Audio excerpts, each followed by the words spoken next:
Postauto! Oh, leck, kann ich immer giggeln, wenn ich das früher gehört habe im Posti. Wenn der Chauffeur oder die Chauffeuse tatsächlich die Hupe abgelassen hat, das war immer ein Highlight. Hoi, Anna Zöllig ist mein Name. Zusammen gehen wir ins Postauto, nämlich in eins vom Geschichtenschreiber Franz Hohler. In dieser Geschichte, die wir von ihm hören, da fahren wir mit dem Herrn Schnitzelmann über einen Pass in Posti und auf dieser langen Fahrt in den Bergen geht es um einen geheimnisvollen Tisch.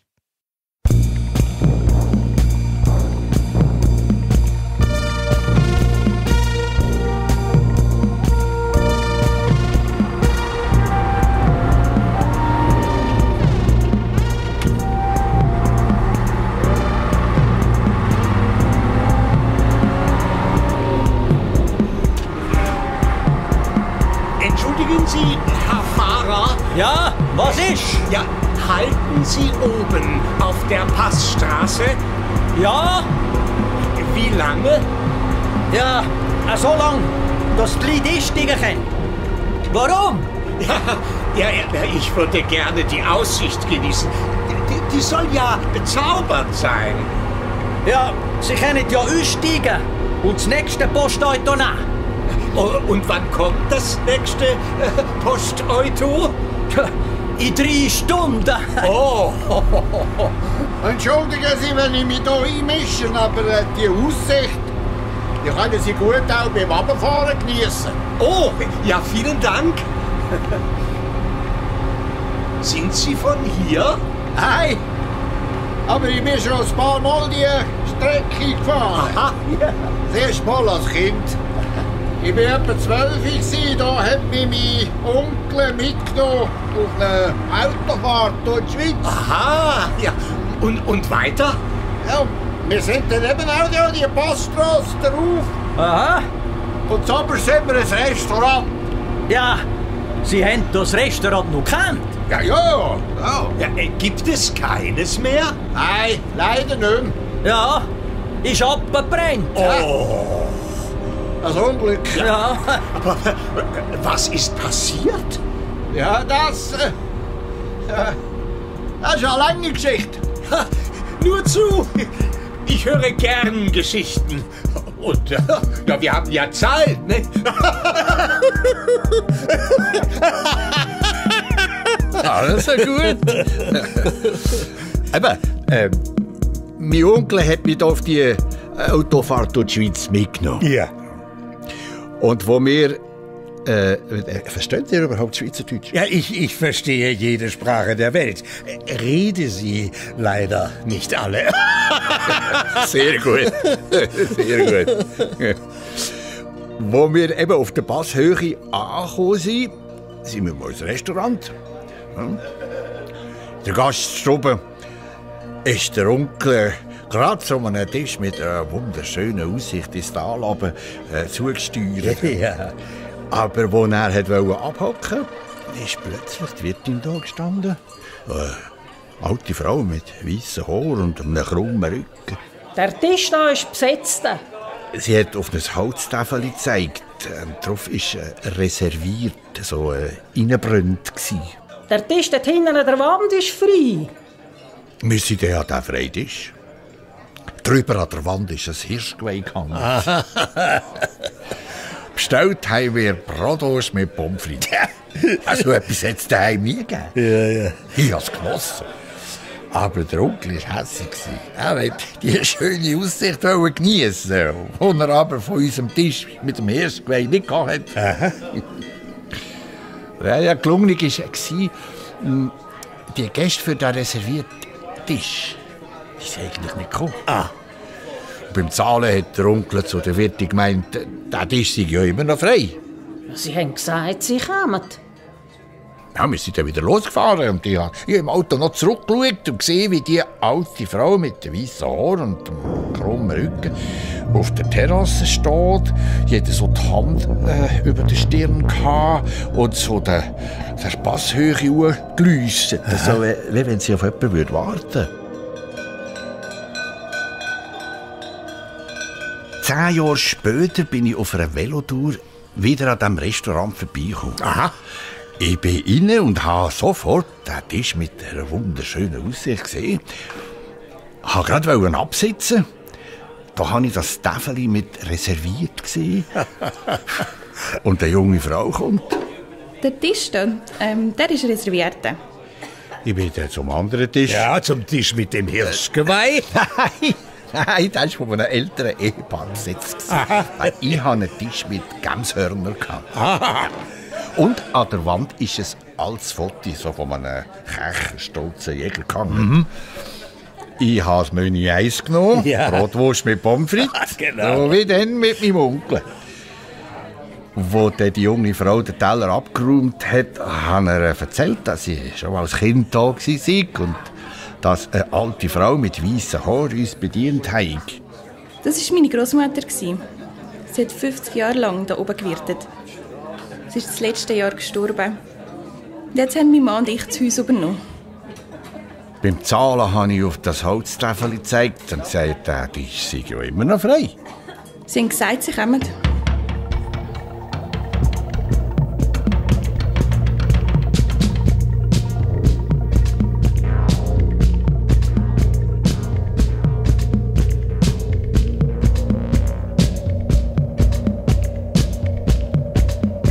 Wieder 10 Jahre später bin ich mit einem Freund an diesem Restaurant vorbeigekommen. Wir sind hier.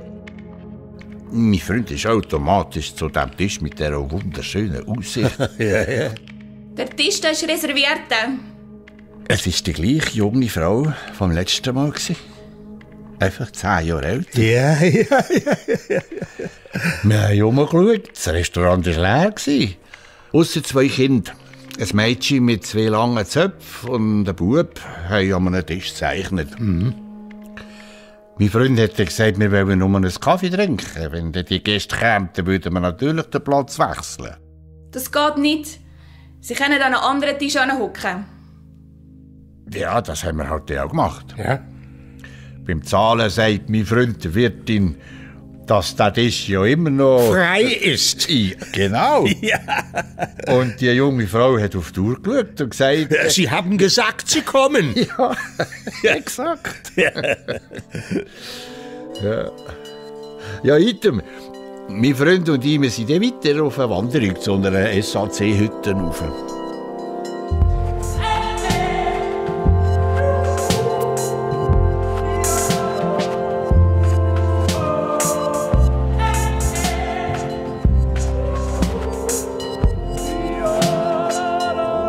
Beim Znacht hat mein Freund der Hüttenwart gefragt, ob er das Restaurant auf der Passhöhe unten kenne und hat ihm von dem reservierten Tisch erzählt.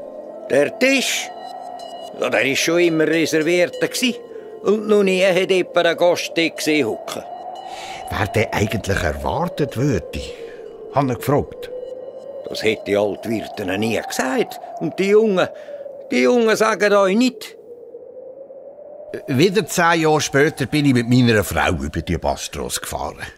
Ich habe ihr schon vorher von diesem reservierten Tisch erzählt. Wo wir aber in die Gaststube kommen, hat sie gleich gestaunt. Du lag dort auf dem Tisch.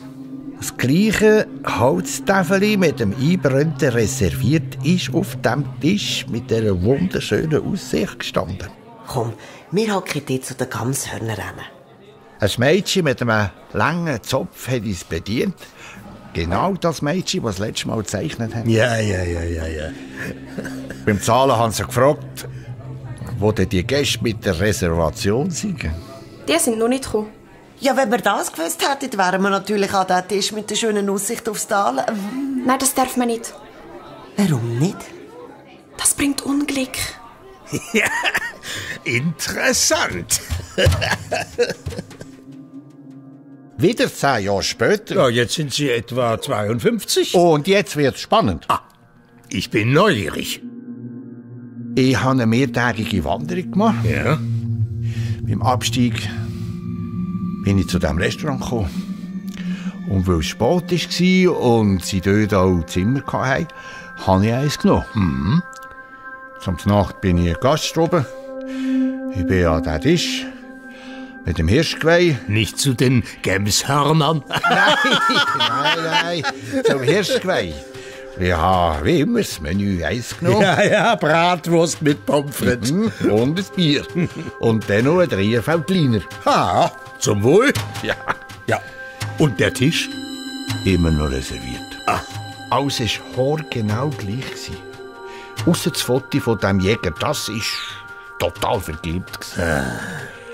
Bedient hat mich eine junge Frau mit einem Zopf, die sie so zu einem Bürzi geflochten hat. Das war das Mädchen, das beim letzten Mal das mit dem Unglück verraten hat. Ja. Es waren noch 3 Einheimische in der Gaststube, die Kaffeeschnaps getrunken haben. Oder Kaffee Lutz, ne? Ja. Oder Kaffee Tell.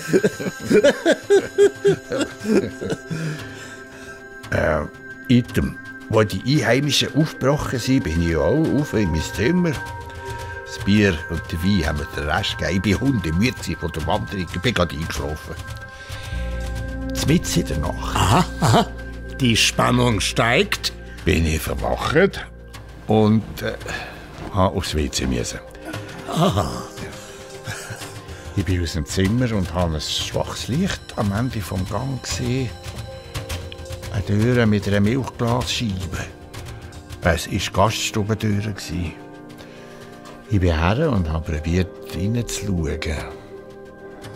Ich habe verschwommen 3 Leute gesehen. Jemand, der steht, 2, die sitzen. Ich habe säuferlich die Tür aufgemacht, den Kopf gestreckt. Und was ich gesehen habe, hat mir Spruch verschlagen. Ja, und? An dem Tisch, wo immer reserviert war, sind 2 Männer gehockt und haben gegessen. Ein älterer und ein junger Mann. Eine Frau mit weißen Haaren und einem krummen Rücken ist mit einer Karaffe Wein nebendran gestanden. Sie wollte gerade Wein einschenken, als ich zur Tür hingeschaut habe. Sie hat zu mir rübergeschaut und als sie mich gesehen hat, verschreckt sie und verschüttet Wein auf den Tisch. Ich bin genauso verschrocken. Ich habe sofort wieder die Tür zugemacht, bin so schnell ins Zimmer nur zurück, wie ich konnte, ins warme Bett. Aber ich habe nur so geschlottert. Die alte Frau hat genau so ausgesehen, wie die Wirtin, die ich als Kind mit meinem Onkel gesehen habe. Hoppala.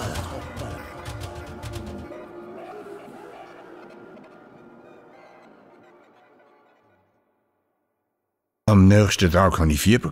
Ja? Zum Morgen habe ich nur ein Glas Tee getrunken. Die junge Frau hat mich gefragt, ob ich den Kopf angeschlagen habe.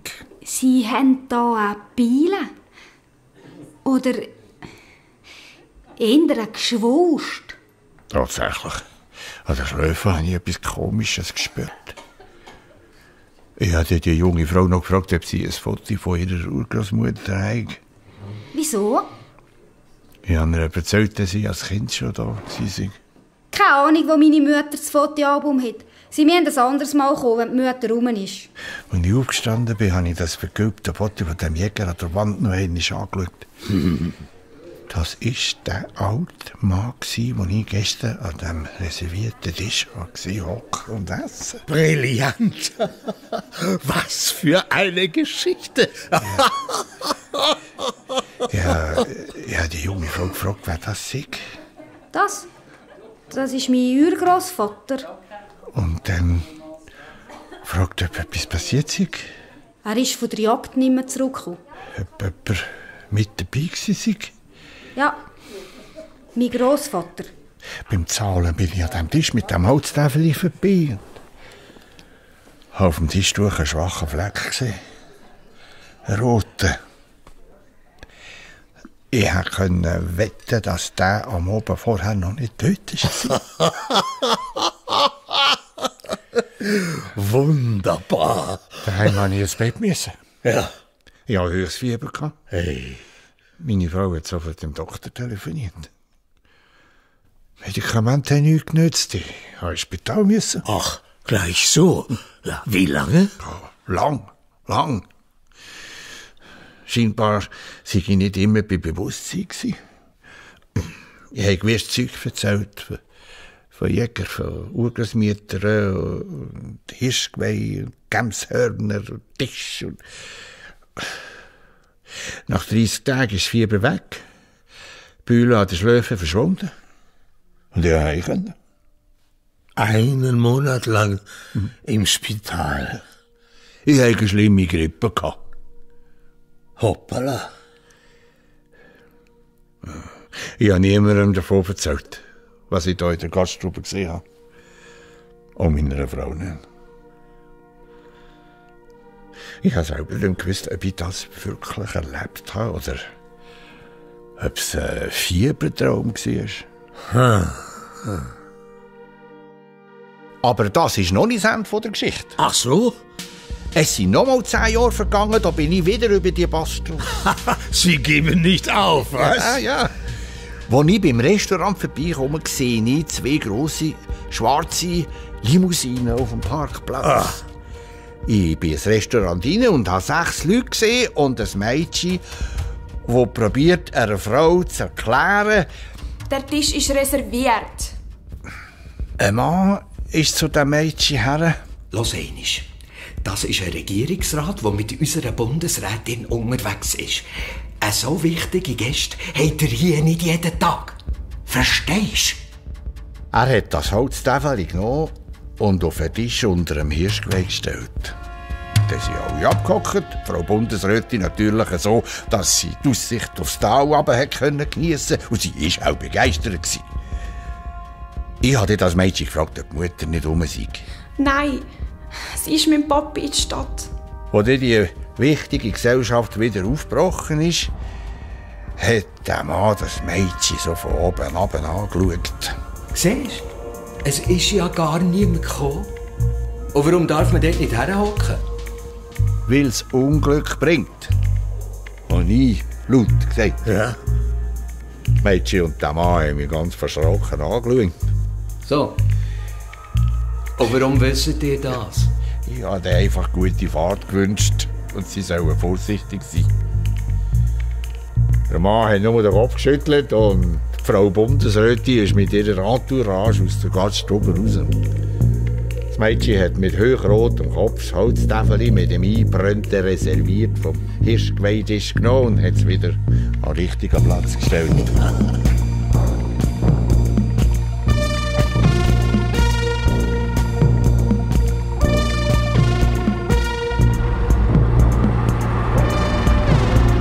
Am nächsten Tag habe ich in den Nachrichten gehört, dass das Restaurant bis auf die Grundmauern runtergebrannt sei. Die Leute konnten sich retten. Aber warum? Also, Brandursache? Bin ich unbekannt. Sehr interessant. So, da wären wir. Ja, da ist es gestanden, das Restaurant. Wenn Sie aussteigen? Nein, ich muss weiter. Aber ich steige aus. Vielen Dank für die Geschichte. Das ist gern geschehen. Adieu miteinander. Ade.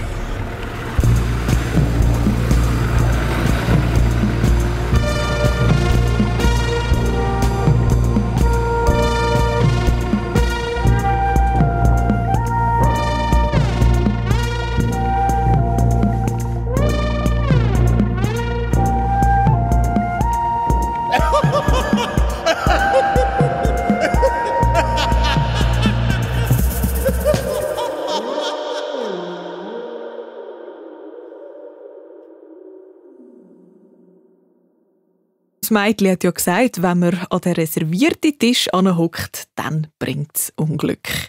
Los mehr coole Geschichten auf srfkids.ch oder in unserem Podcast SRF Kids Hörspiele. Und dann hören wir und hören wir uns schon ganz bald wieder, verspricht er. Bis bald, Anna Zöllig.